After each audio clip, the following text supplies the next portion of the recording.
Hi everyone. We're back, and I am ready to get us started on our class on non-traditional security, focusing um, on that aspect of security studies in international relations. This is, as you know, a class on human security, or sometimes what we call non-traditional security. And what I really want to do to start with today is just give us an introduction to this.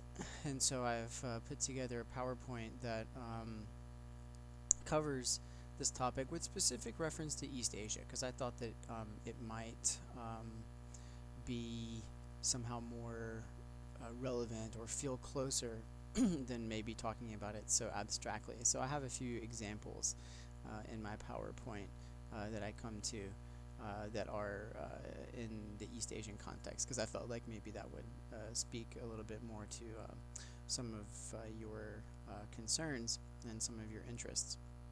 So I really want to get started looking at what human security is, and then we'll deal with it in one form or another through various theories in various cases throughout the rest of the semester. Um, so obviously we know that East Asia has been a tremendous regional success story. We've seen unbelievable economic development in this region, explosive growth, uh, and wealth generation ever since World War II. Um, and really astonishing peace, really. You have to think back quite a long time to think about a war in Asia, even a major war.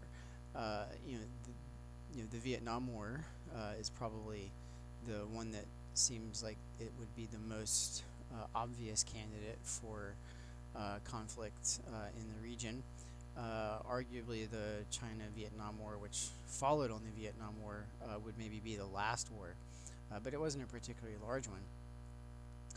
Contrast that to previous centuries where warfare in the region was quite common, and clearly you'll see that this has been in the especially the last 40 years, let's say from 1980 to 2020, a in some ways golden time in the history of Asia and of East Asia in particular.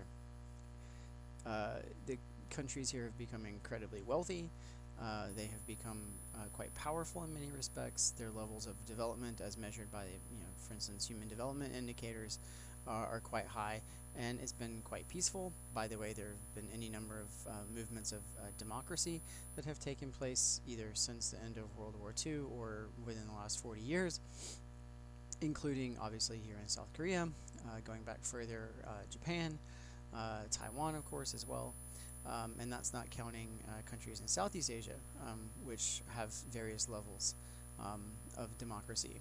So it's been an extraordinary period in East Asia from a development perspective economically, and from a political perspective, and from an international security perspective as well.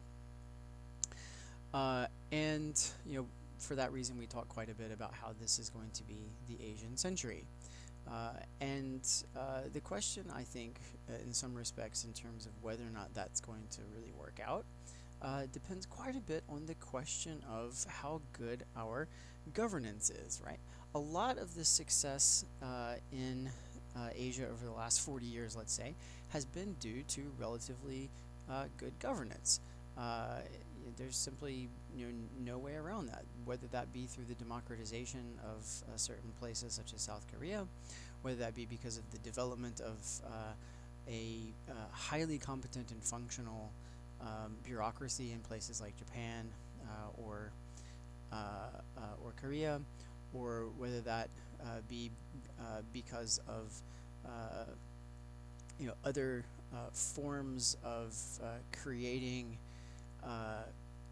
collective social action towards prosperity and peace. Arguably, you could say that was the case for China in the 1990s and parts of the early 2000s up until Xi Jinping who has, in some sense, gone backwards in terms of the level of governance, particularly in terms of freedom.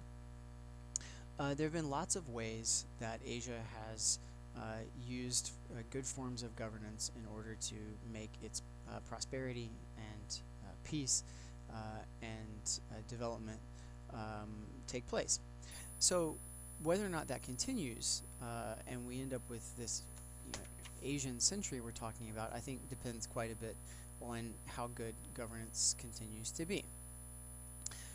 That being said, despite the tremendous improvements in governance, the growth of democratization, the growth of prosperity in East Asia, and the peace in East Asia, there are many vulnerable groups that have not succeeded or have not shared or had a chance to take part in the largesse, the prosperity, the growth, and in some respects are even in more danger by some of the forces of development.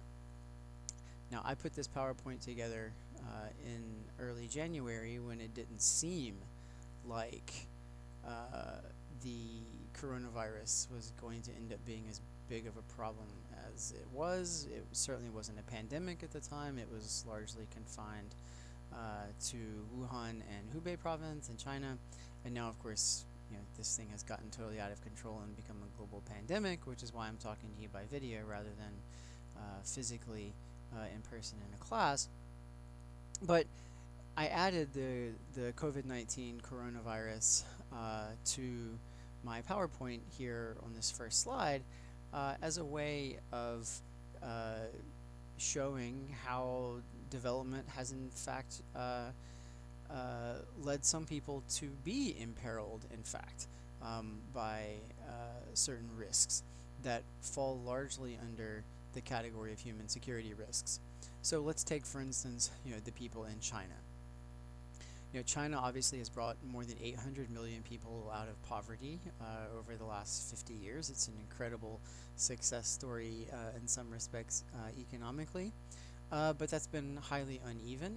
And as you can see, the structures of the markets there, the corruption in government, the lack of attention to elements of human security, such as phytosanitary standards, which is to say, how clean water and water and food are, and things like that. The lack of attention to economic aspects of development, or as this probably is more the case, the economic aspects of maldevelopment. So badly done development mean that China has high levels of air pollution. It's an enormous emitter of carbon dioxide, which is of course responsible for global warming. It has extremely dirty waterways, deforestation problems. Species are disappearing at a rapid rate, and of course it doesn't seem to be paying a particularly great amount of attention to epidemic outbreak, right? Because that is something that, in order to potentially stop, requires certain bureaucratic forces and certain measures that hurt the economy. And the Chinese Communist Party, in order to maintain its economic and political legitimacy, has banked on tremendous growth and widespread increases in living standards, which would be imperiled by some of the steps that might be necessary to, for instance, prevent a reoccurrence of epidemic outbreaks. And we know that SARS came out of there, for instance, and other epidemic diseases have also come out of China. So clearly China has privileged economic development and the furtherance and the growth of the Chinese state through this economic development over the people who are hurt by certain types of human security risks, such as the environment, or in this case, pandemic. And of course, we know that beyond that, it's now spilled over and is, in addition to hurting vulnerable groups in China, namely the old and the poor, who are the most likely people to not be able to get medical treatment appropriately, is now causing similar problems in other places in the world. So that's one way that we can think about how vulnerable groups haven't, or may be imperiled or in danger by forces of development. Yet another is simply the fact of globalization, right? China, South Korea, Japan, many countries in Europe, the United States, obviously. Most of the countries in the world right now, and over the last 30 to 40 years, have really become as prosperous and as wealthy as they are because of the economic forces of globalization. But it's those same forces of globalization that also make pandemic outbreak of epidemic diseases like coronavirus uh, possible, right? People jetting across the globe on planes, people crossing borders in Europe for shipping and cargo purposes or tourism purposes, cargo moving back and forth. Uh, you know, the way that globalization makes us richer and more prosperous has a flip side to it. So, namely, connectivity of people, connectivity of states, connectivity of institutions, also leads to risks. And we're bearing the costs of those risks now. And unfortunately, those costs are not evenly distributed. Some people have to pay a much higher price than others, as I mentioned earlier. In this particular case, with the COVID virus, that happens to be the old and the sick and the poor, right? So they are a vulnerable group, and the risks of pandemic disease are real for them. And the cost of that hasn't really been factored into the positive side of globalization.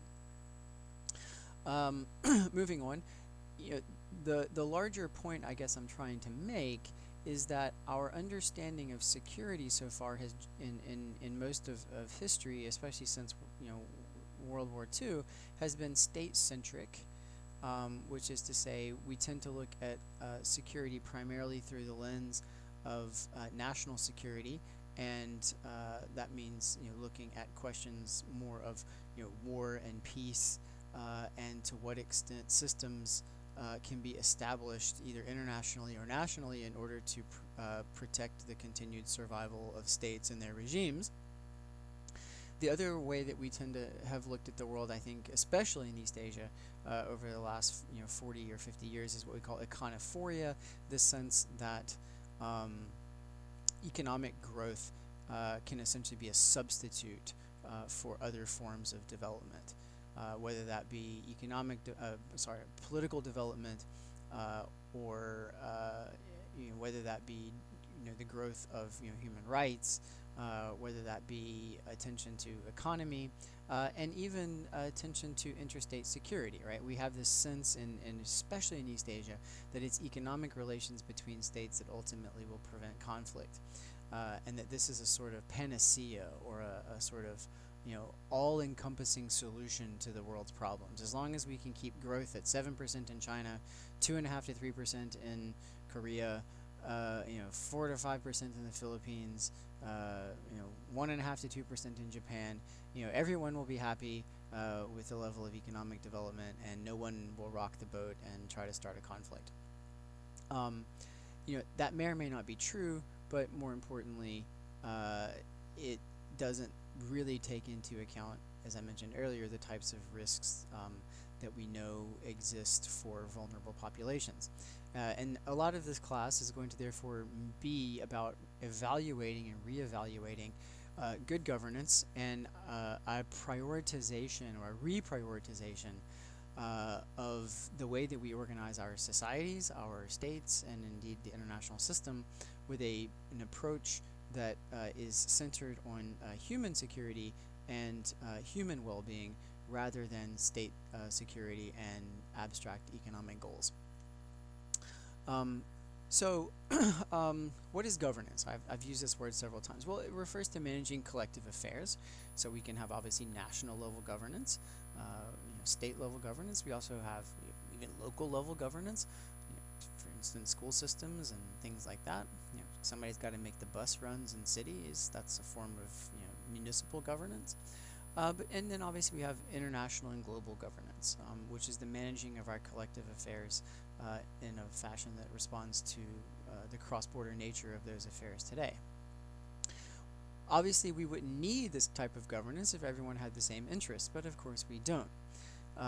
We need to reconcile conflicting interests, which is where governance comes in. If everyone had the same interests, we would naturally be in harmony all the time, and it wouldn't be necessary to have any governance in the first place because all of our actions would correspond and coordinate anyway. Of course, that's not the case. There are different interests, different groups, different people, different states have different interests. It's just the way things are. They will sometimes be in conflict. If we don't resolve those conflicts, then we will have difficulty generating collective goods. We'll come back to what collective goods means more and more throughout the semester, but the basic idea of generating collective goods is that there's some things that everyone benefits from and to which everyone should contribute, or all states benefit from and therefore to which all states should contribute. But unfortunately, there are reasons involving selfish interests of states for sometimes why they would like to push the costs of those generating of collective goods off on other states and actors and still be able to reap the benefits. This is sometimes what we talk about with the problem of the commons. We illustrate this through game theory, such as the prisoner's dilemma, which we'll do later this semester. And so one of the things that global governance on an international scale or on a transnational or global scale tries to do is to set up systems and institutions that can allow for the production of collective goods and hopefully avoiding some of the problems of selfish behavior of states. We don't have that problem so much within states because we've largely solved the collective goods problem through the creation of a governmental authority, right? The sovereign state, right? The sovereign state and its leaders are invested in democracies, for instance, with popular sovereignty from the people to govern on behalf of them, and they are given sovereign powers to enforce the decisions that are made by that government, which prevents people from not meeting their obligations to generate collective goods. In countries that aren't democracies, it's not popular sovereignty, it's a sovereignty that's essentially taken by force or taken by fiat, but it operates on the same principle. So global governance has a different problem. It tries to generate these collective goods without a sovereign authority, right? The UN would be the closest thing that we have to that, and everyone knows the UN certainly doesn't have any sovereign authority. In any event, what we're looking at in the form of governance more generally is a concern by those who govern with the security and development of those who are governed. In principle, you hope that this happens domestically through democratic elections where leaders are held to accountability so that they're taking into account the concerns of the governed in terms of security and development. Globally, we don't have the same mechanisms of democracy, just like we don't have the same mechanisms of sovereignty on the level of international institutions.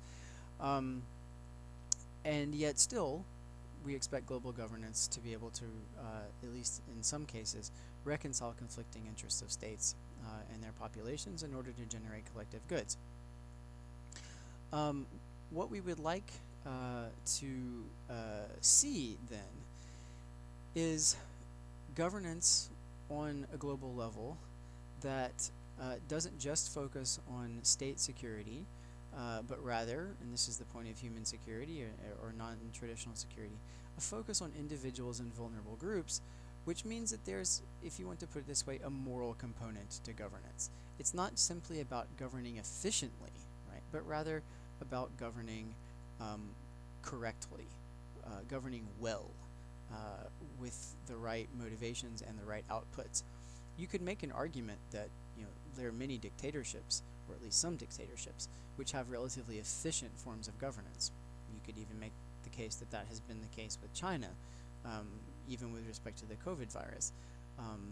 But that doesn't mean that the mechanisms behind the way that China has responded to this virus, even if you think the response has been a good one, which is questionable, are acceptable.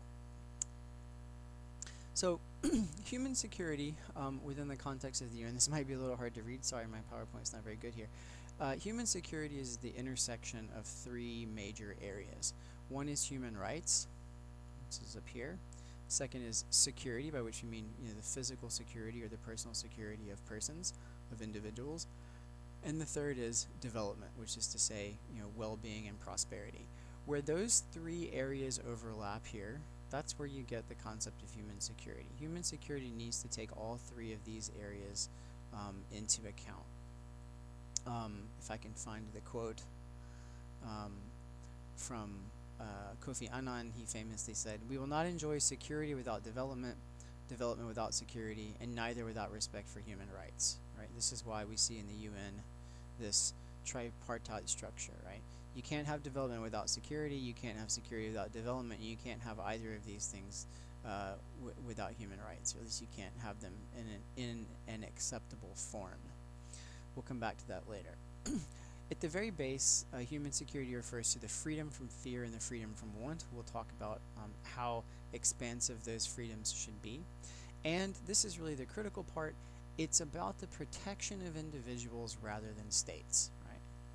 It's about the protection of individuals rather than the territorial integrity or the protection of the territorial integrity of states and the regimes that run them. That's what traditional security looks at, right? Traditional state-based or national security focuses on the protection of the territory of states and the regimes that run them. Human security has as its focus the protection of individuals, especially vulnerable individuals, in lots of different ways. And so we'll come back to that in greater depth. If you want to look at it this way, interstate or traditional peace and economic growth is a foundation for human security, right? So state security is a foundation for human security, but it's not the achievement of it, right? And that's because human security is primarily about the individual, and state security is primarily about the state and the collective group and its territory. One of the key parts of human security is that human beings have entitlement rights. And this is necessary really for making sense of these first two elements, because the whole point is everyone is covered by freedom from fear and freedom from want and protection of individuals. Not some people. Rather, human beings have what we call entitlement rights. What does that mean? What that really means is humans have rights because they're humans.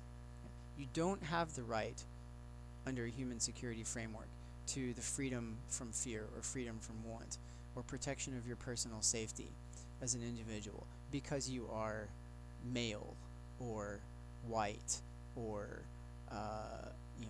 old or young or strong or weak or powerful or rich or poor or one religion or another religion. You have those entitlement rights, and how many there are and exactly what they are is an open question still. But you have those entitlement rights because you're a human, and that's the only condition that you have to have in order to exercise them. Human security threats then come from a very complex set of threats that cause fear, want, the potential violation of individual physical integrity and the rights that people have through such problems as interstate war, civil war, genocide, ethnic cleansing, displacement of population, natural disasters, and pandemics. I note, by the way, I added this I made this before the coronavirus or just basically right after the coronavirus outbreak, before we knew it was a pandemic. So I got lucky that I put it in there. The broadest interpretations of human security therefore include obviously physical integrity, political integrity, human rights, and then food, health, environment, and community protection as well, and the security of those aspects of people's lives. So human security and human development, for those of you in development studies, you might be wondering what's the connection. They're obviously very, very closely connected. Both of them are people-centered. Both of them empower people at local levels. They look at multiple dimensions of human flourishing and well-being, and they impose duties both on governments, the international community, and on people themselves. Um, One of the important things really to remember is, we care about this element of peace, in particular in physical integrity of individuals, their personal protection, because it allows these individuals and the governments to finally be able to consider improvement of their situations, right? So if you go back here, right, you need to have, right, development, right, in order to improve security outcomes. Now, of course, you also have to have some security outcomes that are positive in order to make development possible, right? So they're co-determining.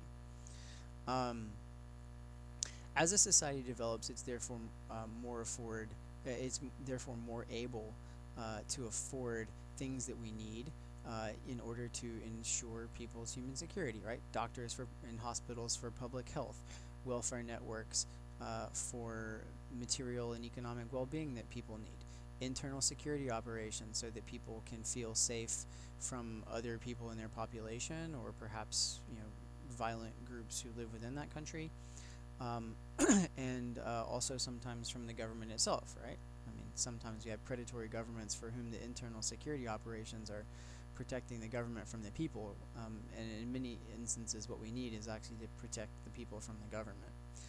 Schools, right? Education is important for development and human flourishing, and then things like demining operations. So, many times the problems that you have in this environment, which is coming out of war, is one that is filled with unexploded ordnance and mines and things like that, which make it very difficult for farmers, for instance, to plow their fields.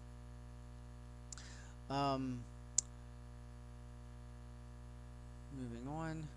So there are negative impacts of development, of course.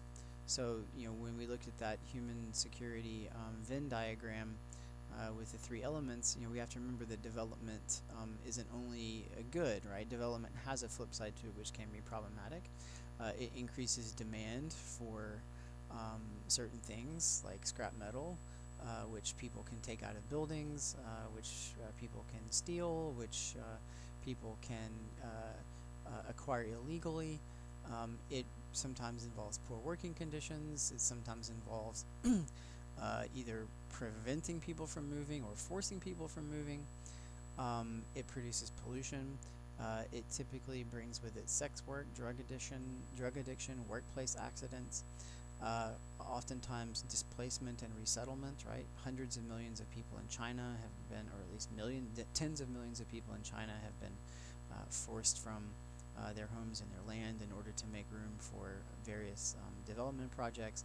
It leads to deforestation. In some instances, there are food security problems and other forms of vulnerability.